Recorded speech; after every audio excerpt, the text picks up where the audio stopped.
Top quality और consistent performance के लिए सिर्फ सिल्वर पंप्स। टॉप क्वालिटी और कंसिस्टेंट परफॉर्मेंस के लिए सिर्फ सिल्वर पंप्स, नाम याद रखना।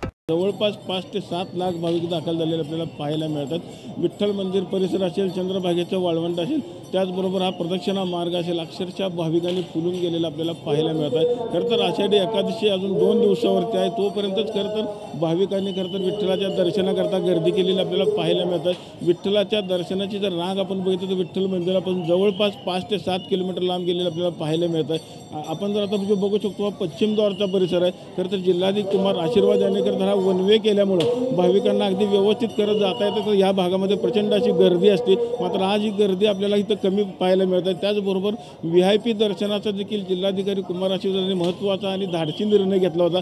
त्यामुळे भाविकांना आता दर्शनाकरता आजच्या दिवशी 20 ते 25 तास लागत होते, मात्र आता 10 ते 12 तासामध्ये खरं तर भाविकांचं विठ्ठलाचं पदस्पर्श दर्शन होताना आपल्याला पाहायला मिळतं। एकंदरीतच खरं तर या भाविकांच्या सेवेसाठी प्रशासन आता सज्ज झालेलं आपल्याला पाहायला मिळतं। भाविकांना सगळ्या सुविधा खरं तर यावर्षी प्रशासनानं अगदी चोख अशा पुरवल्या देखील आपल्याला पाहायला मिळतात। पहिल्यांदाच यावर्षी खरं तर मुख्यमंत्री सुविधा केंद्र देखील स्थापन करण्यात आलेले असे जवळपास 55 ठिकाणी खरं तर वॉटरप्रूफ जर्मन हँडलचे मंडप देखील टाकण्यात आलेले। त्यामध्ये जर आपण बघितलं तर जवळपास आत्तापर्यंत 7 लाख भाविकांनी ह्याचा तर फायदा घेतला असल्यास देखील प्रशासनाकडून आपल्याला सांगण्यात येत आहे। त्याचबरोबर पावसाचा जोर कमी झाल्यामुळं खरं तर चंद्रभागेच्या पाण्यातील पातळी देखील कमी झालेली आहे, त्यामुळे भाविकांना खरं तर चंद्रभागेचं स्नान करण्याचा देखील आनंद घेता येत आहे। त्याचबरोबर आपत्ती व्यवस्थापकांना बघितलं तर 5 ते 7 ठिकाणी खरं तर आपत्ती व्यवस्थापन कक्ष देखील स्थापन करण्यात आलेले।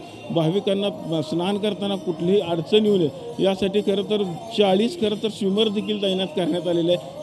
याचबरोबर यावर्षी पहिल्यांदाच खरं तर महिलांसाठी खरं तर स्नानगृहाची देखील व्यवस्था करण्यात आलेली आहे, चेंजिंग रूमची व्यवस्था करण्यात आलेली आहे, हिरकणी कक्ष देखील स्थापन करण्यात आलेले आहे। अशा अगदी चोख अशा व्यवस्था खरं तर प्रशासनाने यावर्षी पूर्ण केल्या आपल्याला पाहायला मिळतात। एकंदरीतच 6 जुलैला होणाऱ्या आषाढी एकादशी या सोहळ्यासाठी संपूर्ण प्रशासन आता सज्ज झालेलं आपल्याला पाहायला मिळतं। आपण बघू शकतो की हाच तो प्रदक्षिणा मार्ग आहे। अगदी पहाटे 5 वाजल्यापासून भाविकांनी खरं तर चंद्रभागेचं स्नान करून दर्शनाच्या रांगेत लागत असतात। काही भाविक आपण बघतो ह्याच मार्गावरून खरं तर प्रदक्षिणा करताना देखील आपल्याला पाहायला मिळतात। संत ज्ञानेश्वर महाराज, संत तुकाराम महाराज यांच्या पालख्यांबरोबर शेकडो संतांच्या पालख्यांनी खरं तर आज पंढरपूर तालुक्यामध्ये आलेले आपल्याला पाहायला मिळतात। आज दुपारी 4 वाजता खरं तर महत्त्वाचं जे वाकरी येथील भंडेच्या गावचं गोल रिंगण झाल्यानंतर उद्या संध्याकाळपर्यंत सगळ्या पालख्या ह्या पंढरपूरमध्ये खरं तर दाखल होणार आहेत आणि प्रशासनानं जवळपास 20 ते 25 लाख भाविक येतील असं खरं तर अंदाज व्यक्त केलेला आहे। 2 दिवसावरतीच खरं तर आषाढी एकादशीचा सोहळा राहिला आहे। तोपर्यंत आपण बघितलं तर अनेक भाविक हे विठ्ठलाच्या दर्शनाकरता आज पंढरपूरमध्ये आलेले आपल्याला पाहायला मिळतात।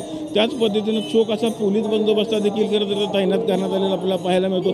भाविकांना सुरक्षित आणि त्वरित दर्शन मिळावं यासाठी पोलीस प्रशासन देखील खरं तर तैनात करण्यात आलेलं आपल्याला पाहायला मिळतं। यावर्षीचं जर वैशिष्ट्य बघितलं तर यावर्षी AI तंत्रज्ञानाचा देखील वापर खरं तर आषाढी यात्रेमध्ये करण्यात आलेला आहे। संपूर्ण या गर्दीवरती कंट्रोल करण्यासाठी खरं तर ड्रोनच्या माध्यमातून या गर्दीवरती देखील कंट्रोल करण्यात येत आहे। एकंदरीत प्रशासनाने संपूर्ण तयारी केलेली आता आपल्याला पाहायला मिळतं।